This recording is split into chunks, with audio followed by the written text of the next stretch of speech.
Tamam abi. Yağ abi. Başka? Tamam. Bir şey koyduk, makarna koyduk değil mi? Koyduk abi. Tamam abi. Biber.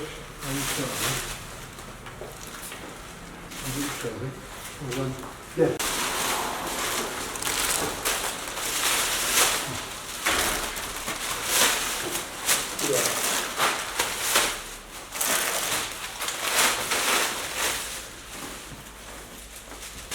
Biber de var. Biber şekeri yok. Bir tane yok. Bir şekeri yok.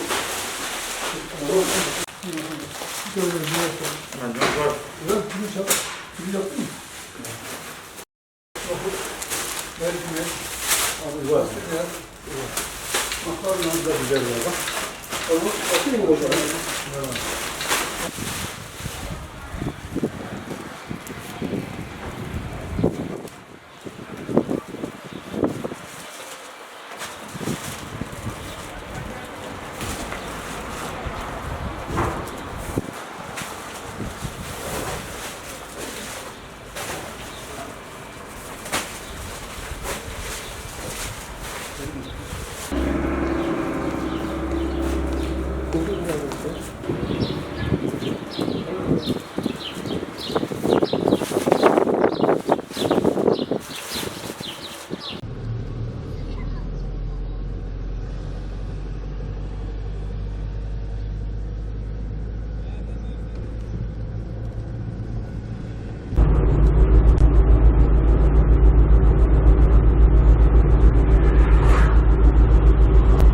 Yaşlılar da burada bak değil mi?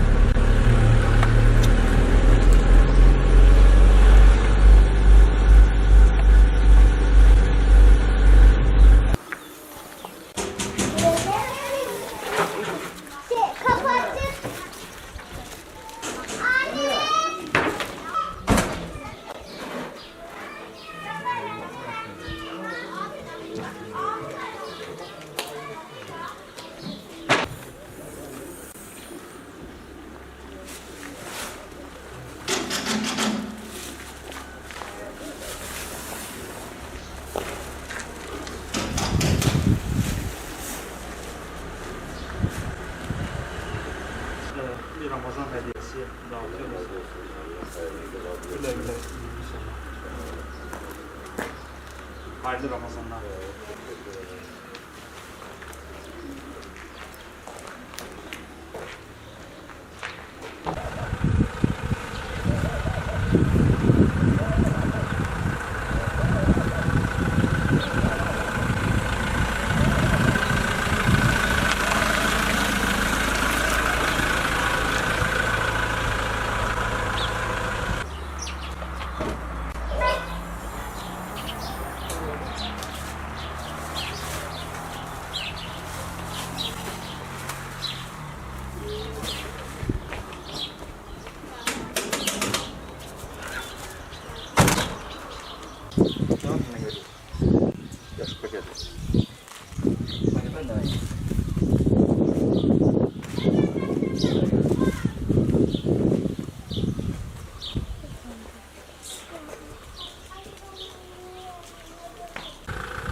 Hayırlı Ramazanlar. Gaziantep Umut Kervan'ın ikramıdır. Afiyet olsun.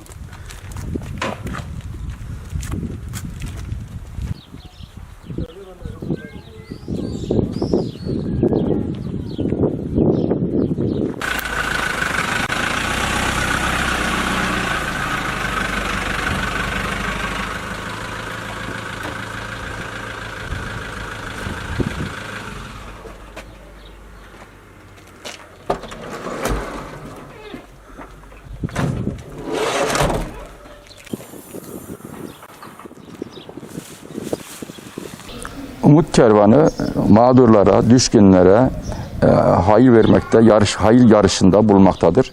Bu vesileyle Bilek mahallemize gelerekten Ramazan kolisi dağıtmışlardır. Allah kendilerine razı olsun.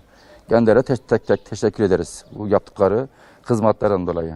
Ya tabii ki elbette fakir insanlar, gariban insanlar yapılan kolilerden, yardımlardan memnun oluyorlar.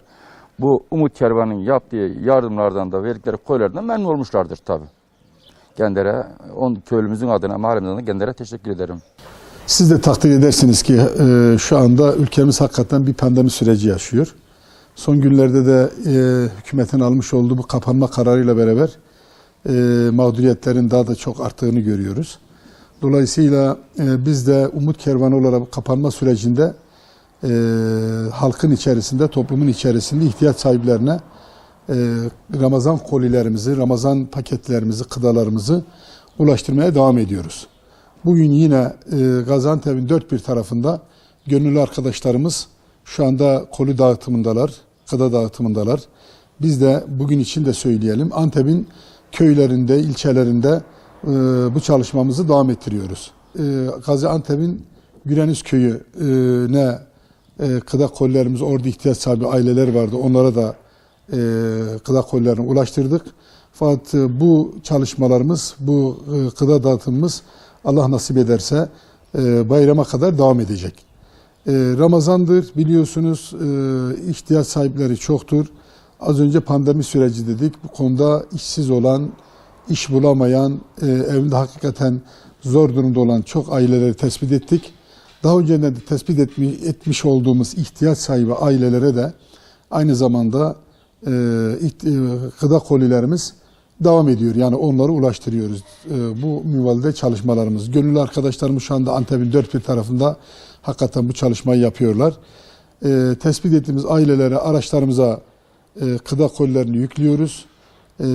Ailelerin kapısına birebir bırakmak şartıyla bu çalışmamız, bu hizmetimiz devam ediyor. Yılın 12 ayı hizmet yapan bir kurumdur, bir kuruluştur, bir sivil toplum kuruluşudur. Dolayısıyla yardımlarla ilgili de Allah nasip ederse Ramazan'dan sonra da bir sonraki Ramazan'a kadar yine çalışmalarımız devam edecek.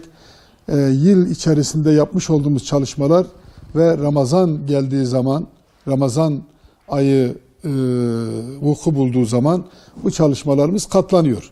Yani çalışmalarımız tabii ki Allah hayır sahiplerinin hayırlarını kabul eylesin. Hayır sahiplerimiz olmasa bizler de bu çalışmayı yapmamız mümkün değil. Çünkü onların emanet ettikleri hayırları gerek gıda olsun gerek vesaire yardımla alakalı onların hepsini birebir inşallah tespit ettiğimiz ailelere bu Ramazan'da da ulaştırmış olduk. Onun gönül rahatlığını şu anda yaşıyoruz.